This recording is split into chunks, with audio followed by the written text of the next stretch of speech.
Podcast. We are back once again, and we're all together. And I don't know if the Yankees are all together, as they lost 8-4 to the Tampa Bay Rays in Game 3 of the 2020 ALDS at PETCO Park. They're now down 2-1 and will be playing for their season on Thursday night with Jordan Montgomery on the mound. And I think you could sum it up like this. Giancarlo Stanton's making history, while the Yankees might soon be history. But that's where we're at today. We're talking about Masahiro Tanaka's rough outing tonight against the Rays. We're talking about the Yankees offense, well, not doing much of anything against Charlie Morton. We'll talk about some low strikes or some low non-strikes that were not called once again. I can't believe we're doing that again, but we'll do it again. And we'll look ahead to Thursday night's Game 4, 7:10 Eastern on TBS. Right now, I believe it is Jordan Montgomery for the Yankees against, I think, Ryan Yarbrough for the Rays. They have it. I don't think Kevin Cash named the Game 4 starter. If it's announced while we record this, we will get that to you. I want to remind you can follow us on Twitter at Pinstripe Pros. Like us on Facebook. Follow us on Instagram at Pinstripe Pros. Be sure to like and subscribe to the podcast over on iTunes or wherever you get your podcasts. Please give us a rating. We hope it's 5 stars, but we want to hear from you. What do you like? What do you don't like besides the Yankees offense? And you could also send me an email, rickjkeeler@gmail.com. We'll tell you more about our Dugout membership program a little bit later on in the show.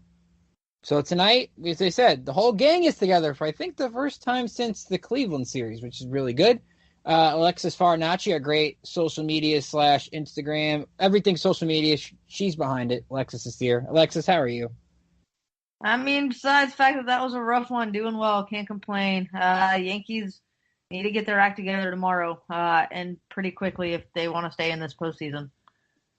And, of course, the person that's famous for all the rants, and sometimes he says some insightful things, but, most of the time he says insightful things. James O'Connell's here. James, how are you? I'm going to start us off on a rant.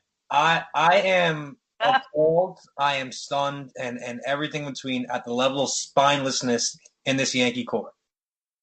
It is unreal that year after year after year, we are in the same exact position. For some reason, this team loves winning in the first round. Just so happens that this year was the American League wildcard. The American League wildcard series was the first round. After the first round, this team just checks out, it seems like. There's no hunger. There's no urgency of any sort. Granted, it's tough to win games when you put in a 4-run hole, but there was no sort of resiliency. This is one of the more unresilient groups I've ever seen. The 2017 team had half the talent that this team has. And that team was absolute nails. They were ballsy. They came back from leads. And it's the difference. If you go up and down that lineup, you had Chase Headley at DH at third base. You had Todd Frazier at third base. You had, who else? Brett Gardner was the everyday left fielder.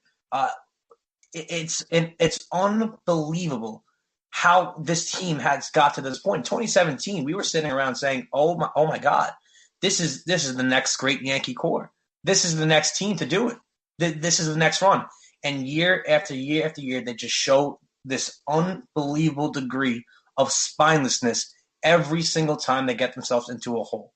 And you go down 1-0, you feel like you're down 15-0. This is just a common theme amongst this group of players year after year in the postseason, and it is disgusting how this continues to happen. How are these players not motivated? I don't see any sense of hunger. Whenever you see a World Series team, you know it. There's a sense of hunger there. Everyone steps up and contributes. Your best player doesn't bat 100 in a series. That doesn't happen. You have guys that step up left and right. This is absolutely disgraceful what is going on with this team, what has gone on with this core, and it is horrible to watch because you know exactly what is coming year in, year out. After the first round, the team checks out, they did their job, and that's it. Nope. Guess what, guys? You have 3 more rounds to win. It's unbelievable. I will say, thinking about this loss in particular, if the Yankees don't win Game 4 on Thursday or win this series, you kind of just get the sense that you're slowly wasting the years of this core. And this core we've heard about, which is a different kind of core, because considering how the core has changed compared to 2017 when the talk was, the Greg Birds and the Luis Severinos and the Gary Sanchez's of the world. And, of course, Gary Sanchez got benched today, as James and I predicted on yesterday's podcast. But I think there's a lot of things to look at the offense. I think Luke Voigt's not healthy. You clearly see that. He's trying to play through it. Mm-hmm. And unfortunately, he was the one coming up in all the big situations in this game and just could not get the big hit, albeit without the help from Mark Carlson behind the plate, where he probably would have had a walk that got the Yankees the lead in that third inning before everything unraveled. Gleyber Torres hitting 200, Gio Urshela's hitting 167, Judge, despite his sac fly RBI, hitting $154. And the irony of this, and Alexis, you can chime in on this too, as I said before, normally Yankee fans blame Giancarlo Stanton for everything that goes wrong with the offense. They don't really have that guy to kind of be the figurehead of it, and Gary Sanchez didn't play tonight either. Yeah, I mean, right now, Giancarlo Stanton is the only player doing anything for the Yankees right now.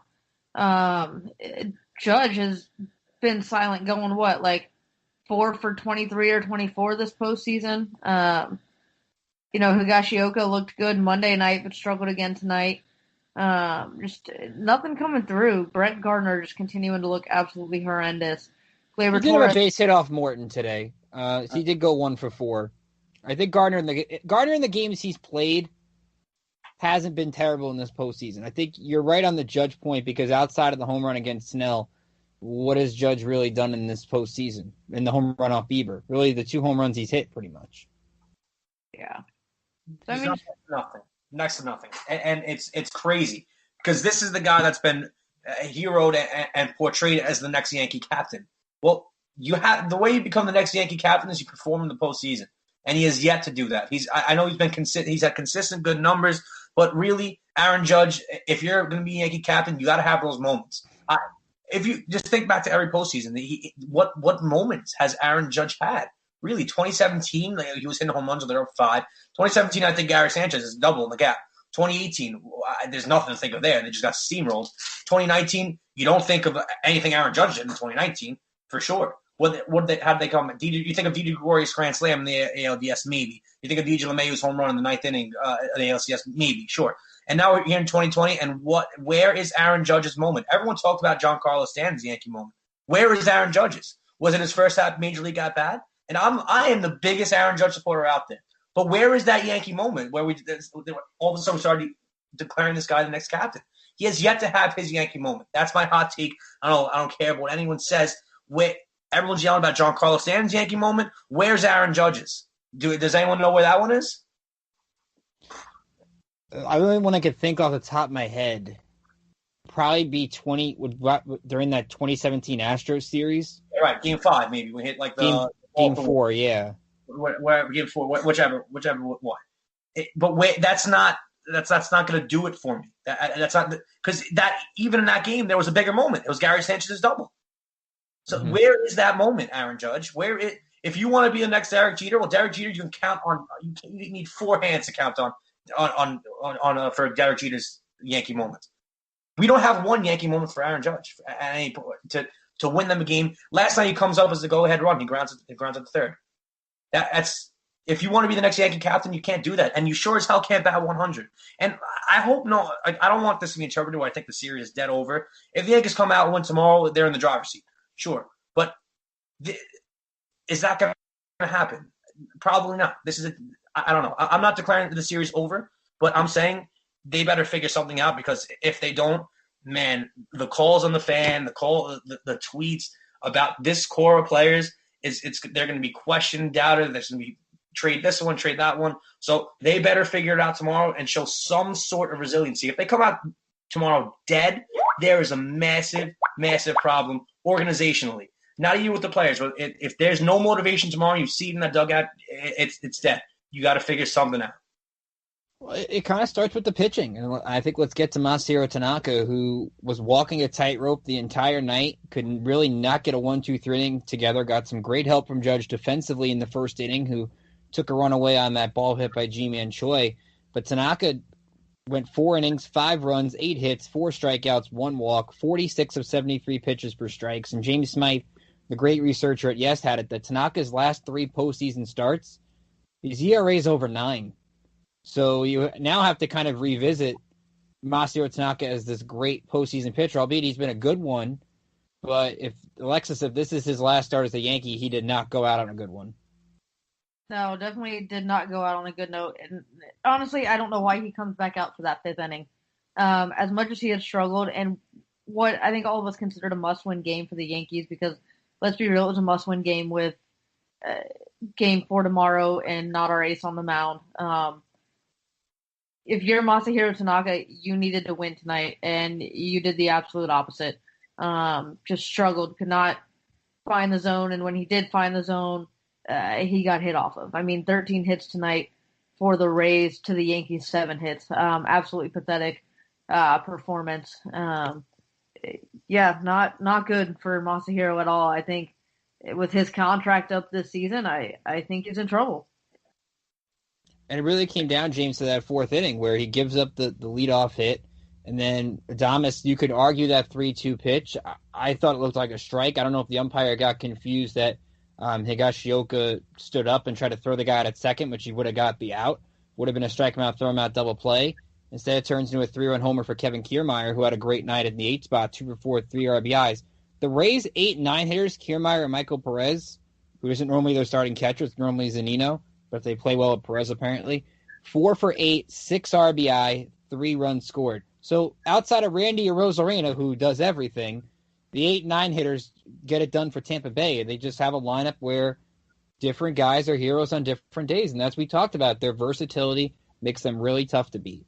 So that pitch actually was a strike. The one you're referring to, I'm going to strike him out, throw him out. I believe it was 97% of the time. It was 97% strike probability. I think it's the stat I saw. I forget from who, but that's what I saw. Robert Cole's our own. Right. Cole's Okay, Robert Cole's right. That's exactly. But let's not pretend like he wasn't getting knocked around the yard the whole time. He was in trouble every single inning he stepped out on the mound. Tanaka, there was no playoff Tanaka tonight. There was no playoff Tanaka in Cleveland. I don't know. Is it the no fans factor? I don't know. I don't know what Tanaka. I don't know. You never know what you're going to get. It seemed like he, from the jump, he was throwing 95, because he usually has that uptick in the postseason. He tries to jack himself up, but didn't work out tonight. So I'm not going to blame that the umpire for the strike him out, throw him out situation. I get it. It is what it is. But Tanaka was in trouble literally every single inning. He had nothing tonight. Tampa was all over him, and they've been all over literally everyone the Yankees have thrown out there. No, that was not a C.B. Buckner situation by any means necessary. I mean, the two things you'd look at were that and the 3-0 pitch to Voit. I mean, are they game changers? Yeah. They're not the reason why you lost. I think it's two totally different things. And one of the things you look at with Aaron Boone, and I don't blame Aaron – we talked about it on yesterday's podcast. I don't blame Aaron Boone entirely for that fiasco in Game 2. But the one thing you can blame Aaron Boone for, he has no feel on what to do with the bullpen. I really believe it goes back to that Red Sox series a couple of years ago. That's the second time in this postseason he's been late to bring Chad Green in. Now, we can have the argument that Chad Green's been exposed, that Chad Green is not the dominant Chad Green. He's been seen too much by everybody in the league, and they figured him out. We can have that totally different discussion. But for right now, I still say Aaron Boone has no feel on what to do with the bullpen. He does not. He has no feel in the bullpen because, not for nothing, this isn't that same daunted Yankees bullpen. It's not. Look at those arms. Really, your guy that the role that Chad Green usually plays is now played by Jonathan Loaiza, and that's thanks to Tommy Kahnle's injury and Adam Ottavino being, I don't even know what his deal is, but yeah, it's a bad bullpen in my opinion. You have the Chapman and the Britton, but you look at this bullpen compared to the Tampa Bay Rays bullpen. You have guys coming out of that bullpen throwing 105, every single one of them. Stable of arms. Shout out to Kevin Cash. But because he wasn't lying. Everyone that comes out of the bullpen throws 100. And you know what? They're effective, every single one of them. Diego Castillo has a 1.60 ERA. He should have figured out his control issues, huh? This bullpen compared to the Rays bullpen, it's really not even close. And you know what? And let me end off on a positive here. To some degree, if the Yankees can somehow figure out a way to bounce back tomorrow and show some sign of life, they're in the driver's seat for one reason and one reason only, that Tampa is likely going to unload all those bullpen arms tomorrow. And I think Diego Castillo pitched tonight, and I'd imagine you're going to see him tomorrow, which would probably make him in some degree unavailable, I guess, in game 5. I don't know. But I don't know. I guess Tampa will be in good shape regardless. But if the Yankees can find a way to steal one tomorrow, they're in the driver's seat. But it's all a matter of, can this group bounce back? Can they show any signs of life? Do they have any part of that heartbeat left that they had from 2017 when they went down 2-0, won 3 straight, and went to game 5 in Cleveland and knocked off Corey Kluber with CeCe Sabathia on the mound? I don't know. But if there's any sort of heart left in this team, you'll see it tomorrow night. And I think we've talked about the Yankees' lack of offense, but I also think at the same time we can't take away the job Charlie Morton did. Charlie Morton had a good game. He went 5 innings, allowed 2 runs, 1 earned on 4 hits, struck out 6, walked 2 on 86 pitches, 55 of them for strikes. That was basically close to playoff Charlie Morton from a couple years ago. So you know this guy's going to come out there in a big game and give you 5 solid innings. And I think that's all the Rays wanted him to do, was get you through 5 solid innings. And he got out of some big jams early in the ball game, did what he had to do. He was getting dominant strikeouts the first 2+ innings. He looked unhittable. And that's where I think you look at this postseason, the Rays are really the only team with 3 really good starters, and they have that bullpen. Yeah. So it's just a really tough thing to look at, because let's say you look at tomorrow. I mean, at the very least, and Alexis, I'll throw it to you for this one. I mean, the Yankees, to their credit, at least didn't use Zach Britton or Aroldis Chapman. So you would think that on Thursday they're going to have them for multiple innings if needed. Like, you might get the last 4 innings being Zach Britton and Aroldis Chapman if you have to get it. But at the same time, the Rays didn't have to throw Nick Anderson. Giancarlo Stanton hit his home run off Shane McClanahan. Don't worry, we'll get to Stanton. He deserves his own little segment. I think we have to get to him. But the fact that the small loss for the Yankees, addition to the big macro loss, is the Yankees didn't face Nick Anderson today, which means you're getting multiple innings of Nick Anderson, and you can't get a hit off Nick Anderson. Just look at the numbers. They're terrible against him. Yeah, and I think that's the scary part for the Yankees. And I know we kind of went back and forth on the chat a little bit earlier about this, but I think if you're the Yankees, if you're Garrett Cole, you need to be ready to go tomorrow. I almost want to say he needs to start, but I think if Jordan Montgomery gets in a hole early, I think you 100% see Garrett Cole tomorrow. I think this is the Yankees' last-ditch effort. It's a must-win game. You know you're facing big arms in the Rays bullpen tomorrow. I think you need to pull out all your stops, and if you're Aaron Boone, you need to not be afraid to go to Cole tomorrow, even though, yes, it's 2 days rest. Yeah, I'd argue that if you go to Garrett Cole tomorrow, you're conceding the series no matter what. Because then where do you go in Game 5? I know you can't think about a Game 5, this and that, but honestly, you're actually conceding the series because you have nobody to go to in Game 5. And you're going to have, I guess, Davy Garcia. I guess that's what they would have to do. But I don't want to see Garrett Cole at any point tomorrow, no matter what, if it's a 1-run game. Because if Garrett Cole pitches tomorrow, then now your season's in the hands of, I guess Davy Garcia. Don't want that. I don't know. I mean, if Cole goes a few innings tomorrow early, just throw him a few innings, get him a lead, and if you can get him a lead, then you maybe get him a few innings Game 5. Well, to Alexis's point, Mark Tompkin from the Tampa Bay Times tweeted that Kevin Cash said he's not fully convinced that Cole won't pitch in Game 4. So I think one of the Rays, one thing they do is they prepare for everything. They know everything. They're smarter than all of us put together. And by the way, it's not Yarbrough. It's Ryan Thompson being the opener. I think you'll see Yarbrough, I think, after Thompson. But I wanted to correct that. Ryan Thompson, who pitched in Game 1, I believe, is getting the ball to start as the opener on Thursday. I do not want to see Garrett Cole at any point tomorrow. I'm sorry. I don't, because in my mind, that's conceding the series. Really, it's not a Game 5 situation where you can move on in advance. I'm sorry. You have to understand that you have to win 2 more games. I don't see, because it really, what is that doing? It's 1 step forward, 2 steps backwards. You're going to have to go with whatever you got in Game 5. I don't want to see him at any point tomorrow. I hope they don't do that.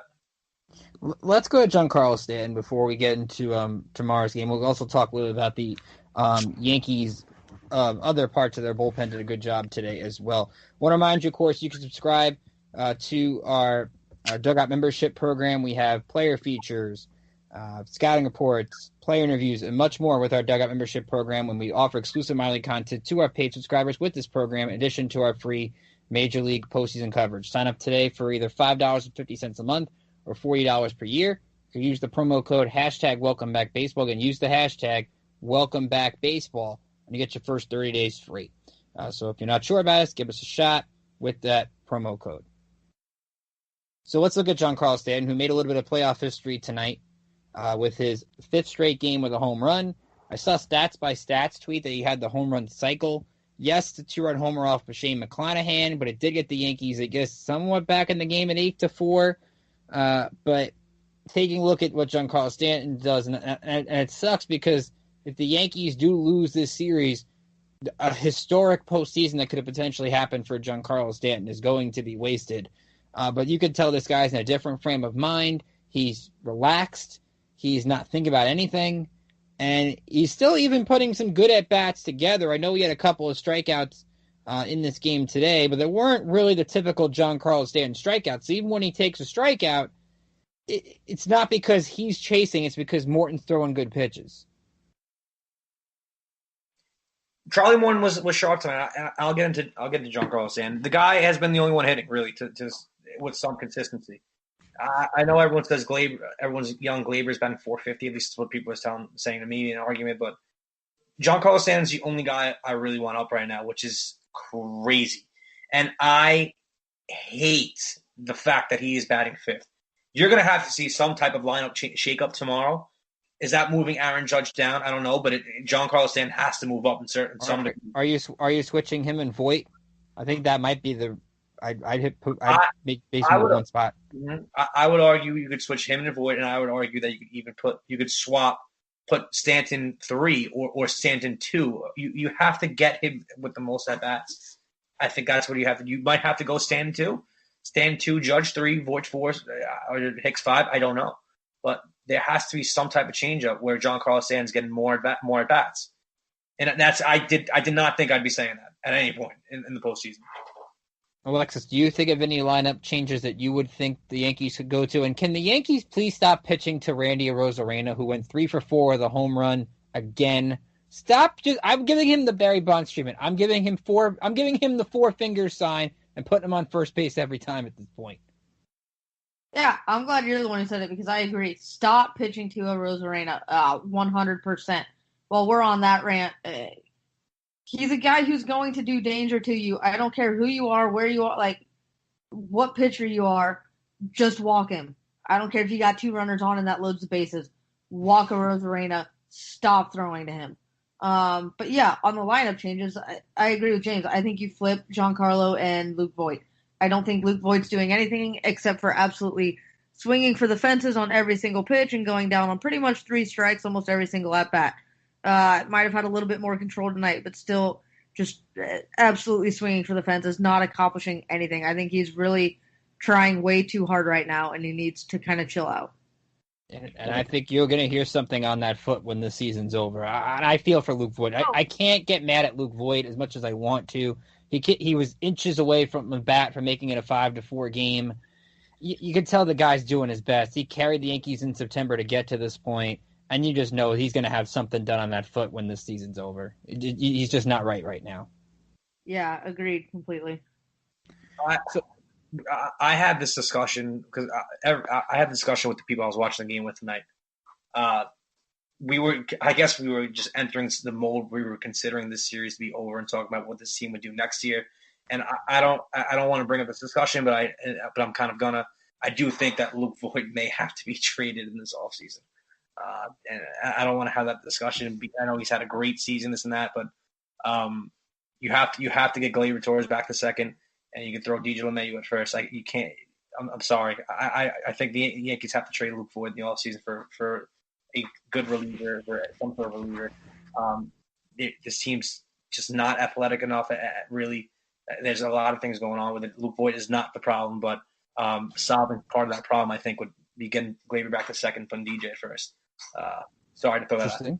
Not interesting. If that comes to it, we'll have that conversation either tomorrow or for Friday, whenever the season ends. Right. I think that's a good thing to talk about. Yeah. Alexis, looking at the Yankee bullpen today, Chad Green, we know, struggled. Luis Cessa gave up a run in the inning he pitched, but considering we're the Yankee prospect side, I think we also got to give some love to Nick Nelson again. Second straight night he's come out there and thrown a good, clean inning, gave up a hit.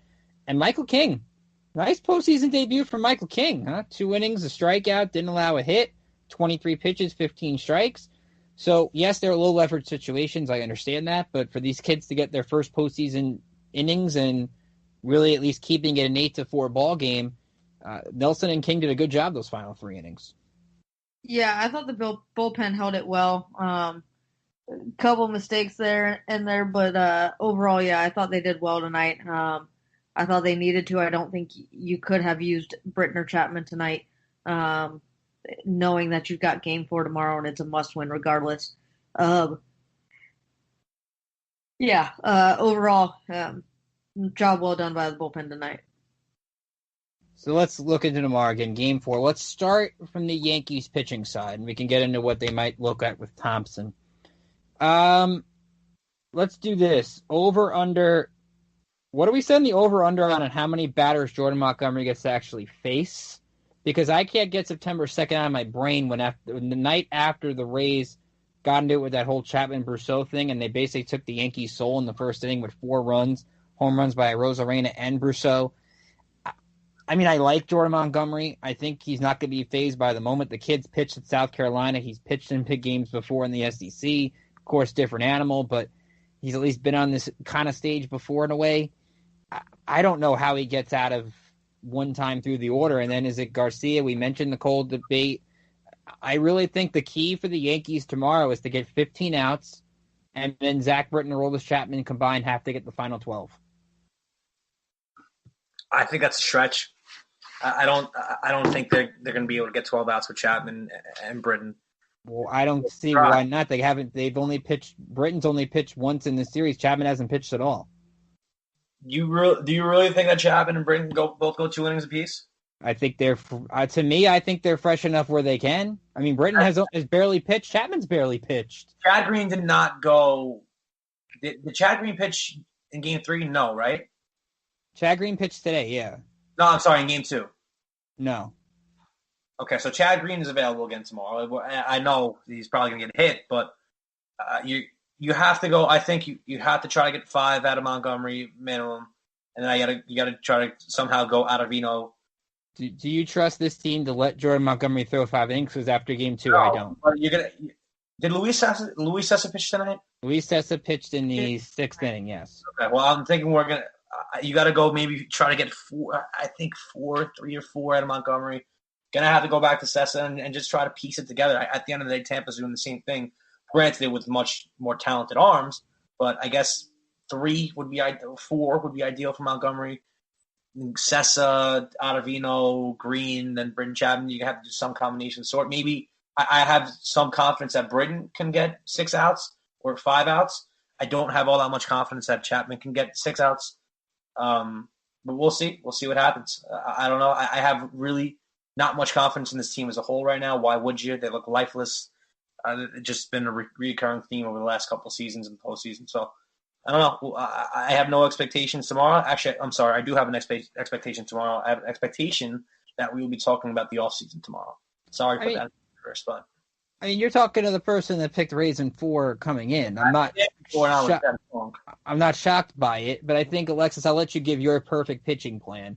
I'll throw another discussion out there before you get into it. 9 outs from Montgomery, so let's say 1 time through the order, right? Ottavino for 2, Green for 1, Britton for 1, Chapman for 2. I don't know, Alexis, if you see along those lines. I just still believe I'd rather go out with my top 2 relievers having to get the final 12 outs because I don't want to go the season without them pitching really that much in meaningful situations in a whole series.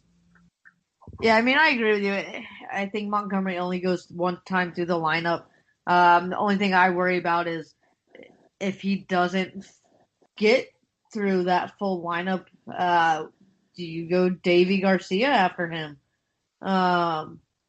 He threw yesterday and struggled, so I think there's a concern to have to go to him, but you worry about Montgomery. We've seen him go deep into games. We've seen him have to come out after like an inning. So he's a wild card. I don't want to see Britton have to go more than 1 inning, and I kind of wouldn't want to see Chapman go more than 1, but I think he can go 2 innings better than Britton. But I think you also need to see a good performance out of Britton because he's usually the reason Chapman has to go more than one inning is because he's struggling. So, yeah. And then, yeah, I think that's where you go. If you don't use Cole at any point tomorrow, I think it's Montgomery and maybe even Davy Garcia. I think you will see Ottavino, and then Britton and Chapman. So the Yankees against Ryan Thompson this season were 8 for 26, couple of doubles, one by Urshela, one by Voit. They had 3 RBIs, both by Urshela and Voit. I don't know how long you'll see Thompson. I honestly think it'll be Thompson, then Ryan Yarbrough, then mix and match different Rays relievers because that's what they do best. They're going to throw a bunch of different guys. I'm sure you'll see Anderson. I'm sure you'll see Fairbanks. The list goes on and on. You're going to see different. I think Fleming's on their roster. I think you'll see him too. So the Rays will have different guys at their disposal, so that's why they're a tough matchup to predict.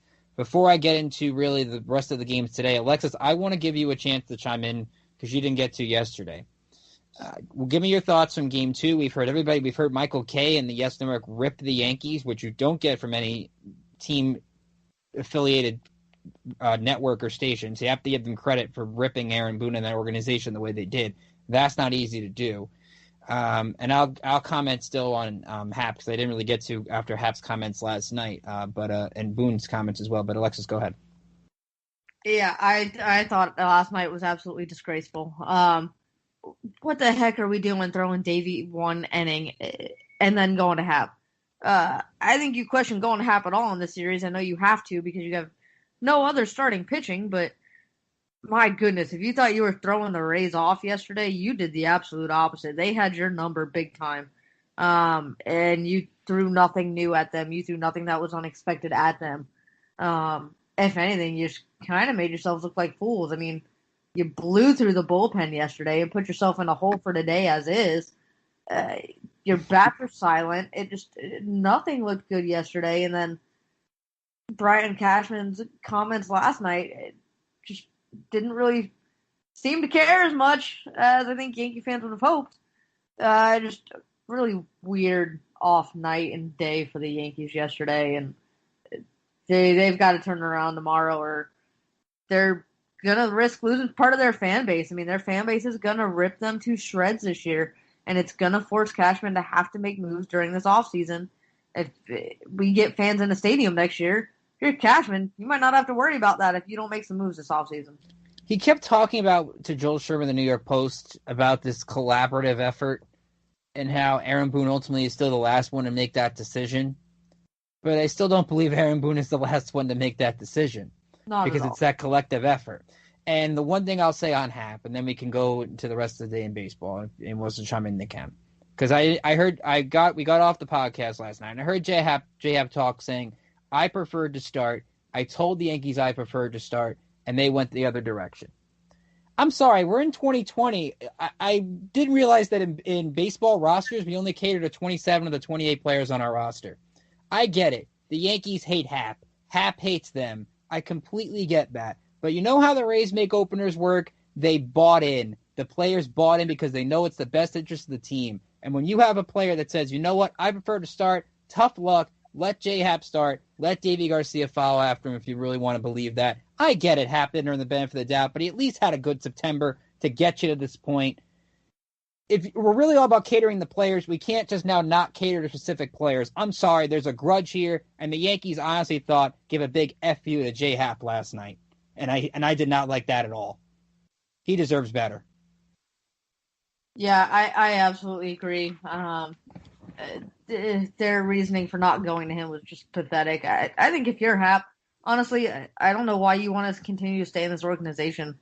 I think we look for him to kind of try to break out of his contract and maybe ask for a trade this offseason. Well, he didn't meet the clause, I think, right? So he's out anyway. Right, J-Hap's gone. I mean, he's gone.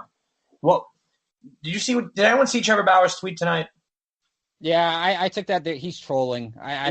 He's doing that to every team.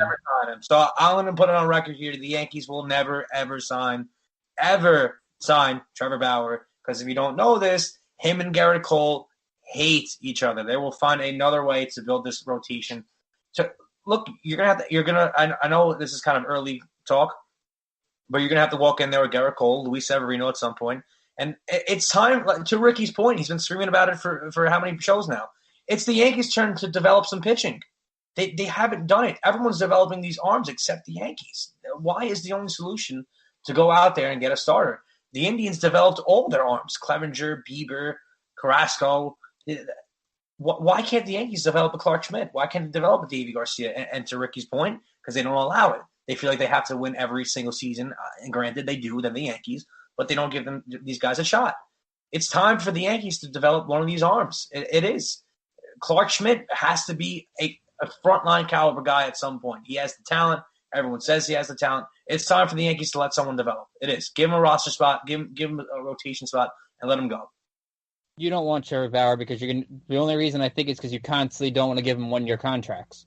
No. You don't want to deal with that headache of constantly giving player 1-year deal. He's not going to be a consistent long-term person in your franchise. If you're a contender that is willing to take him for a year, yeah, you take him. I'd never consider Trevor Bauer any serious candidate for the Yankees. To me, I've already made the big expenditure. I'm either focused on keeping Tanaka and adding another arm. We can get to that another point, but I don't think Bowers is in the Yankees' plans at all. I'd be shocked if that even came close to happening. Let's look around the league. All 3 series were in action today. Padres and Dodgers, I know, are still going on. Dodgers won Game 1. A's held off elimination, and I think there's still home runs getting hit in Dodger Stadium. 9-7 over the Astros, so Game 4. Still no Mike Fiers, which I say to Jeff Passan, everybody calling for Mike Fiers against the Astros. The more you call for it, the less likely it's actually going to happen.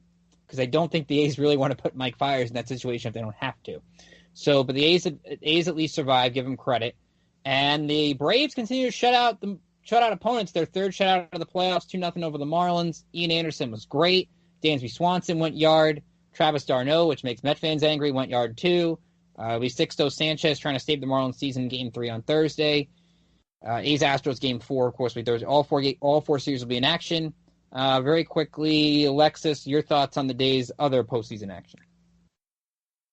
I didn't get to watch too much today outside the Yankees game. Nice performance again by the Braves to take a 2-0 lead. I think they're really in control of that series. So I think that game ends tomorrow. Exciting day of action tomorrow. A lot of games to watch and a lot to look for. James, what did you think of today? I know we kind of basically ended the A's season on the last podcast. I got to give them credit for coming back from 7-4 today and forcing a Game 4. I don't really have much thought to it. I do think Oakland's going to continue to put up some more fight here, but I think Houston's kind of heating up. It's obvious. Altuve had 3 hits today, even though I lost. I think they're heating up, and I'm really not looking forward to the Astros being on the verge and going back to the World Series. Which I think it would be MLB's worst nightmare if that happened, because then the Astros would get to play a World Series in front of fans. And those people in Arlington, there's going to be, out of those 11,000, there's going to be at least like 9,000 Astros fans. At least. Yeah, that would be cool. That would be great. Awesome. Love to see that. I will say also, we complain about teams hitting too many home runs. Well, last I checked, that every game in this postseason has been decided by the team who hits the most home runs. So we can't really complain about teams that hit too many home runs anymore now, can we? And believe me, I'm kind of I'm young, but I'm kind of in that old school mindset. I like bunting. I like stuff like that. I hate the whole true outcomes thing. It slows the sport down. We have too many bullpen pitchers. It drives me insane. But nevertheless, that's the situation we're in, and the team that hits the most home runs usually is going to win these games. So simple formula for the Yankees tomorrow, so they don't get eliminated on my birthday and make my birthday a not so happy ending. Well, the Yankees did get eliminated in 2007 on my birthday, which was very sad. They're going to have to hit more home runs against more home runs in the Rays to win the game. If we're going to follow that formula, it's what they're going to have to do.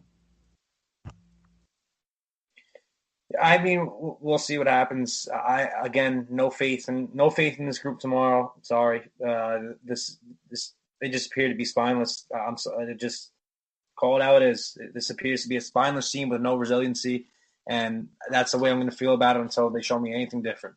Tomorrow, if they come out fighting, obviously changing the narrative. But now, not looking too hot. I think they got one more fight in them, and Alexis, I'll turn to you. But also, I think you have to give I think people were kind of dismissing, oh, well, the Yankees didn't have LeMahieu and they didn't have Stanton, they didn't have Judge. There was kind of a reason why the Rays were 8-2 against you this year, because Kevin Cash is a better manager than Aaron Boone, and the Rays have a more versatile roster than you. Yeah, I definitely agree with that. Cash has done phenomenal in the terms of using his bullpen and managing his bullpen and knowing who to go to and where to go to it. That whole back and forth nonsense between, all right, I'm going to send this pitcher out. Okay, we're going to send Frazier. Okay, just kidding. I'm changing my pitchers. Okay, now we're going to Mike Ford who pops out. That was a little crazy. But, yeah, Cash has done a phenomenal job. And he's had the Yankees number all season. And the Yankees just cannot figure this Rays team out at all. Kevin Cash is playing chess. Aaron Boone's playing checkers. That's just what it is. And Aaron Boone has been outmanaged in every series that the Yankees have lost in the last few years. Go back to Alex Cora, go to A.J. Hinch, and now go to Kevin Cash. Usually Aaron Boone's the one that ends up on the short end of the stick, and we can debate everything going on with Boone tomorrow, but right now that's just the way it is. So we'll be back here tomorrow, or, well, when you listen after Game 4, we'll record. It'll either be a obituary on the Yankees season, or we'll look ahead to Game 5 on Friday. And maybe Garrett Cole, or maybe not Garrett Cole. I want to remind you, of course, you can follow us on Twitter at Pinstripe Pros. Like us on Facebook, follow us on Instagram at Pinstripe Pros. Please subscribe to the podcast on iTunes, wherever you get your podcasts. Please give us a like. Please subscribe to the podcast. Tell us what you like. Tell us what you don't like. And feel free to email me, rickjkeeler at gmail.com. Alexis, how can they follow you on Twitter? Follow me on Twitter at Alexis Farinacci. And James, how can they follow you on Twitter? At O'Connell NY. So be sure to follow there throughout the game. Alexis tweets from our account during the game. I tend to tweet during the game, and sometimes I'm not happy, sometimes I am. And I get in cool debates. By the way, also check out, I wrote an article over at Barrett Sports Media about Mike Greenberg's conversation with Susan Waldman, the Yankees radio announcer, of course, on WFAM with John Sterling. Very candid conversation with Susan. She talked about how she still doesn't feel accepted by a lot of people that want a man in the Yankees booth. I thought it was very candid what Susan said. And she got through the national anthem tonight before Game 3. So I thought that was really cool. The Yankees allowed that rendition to be played from Susan Waldman as well. So from all of us here at Pinstripe Prospects, I'm Ricky Keeler saying have a great rest of your day. Enjoy Game 4, and we'll be back to talk about it right after. Until then, enjoy the day, everybody. Later. Have a good night.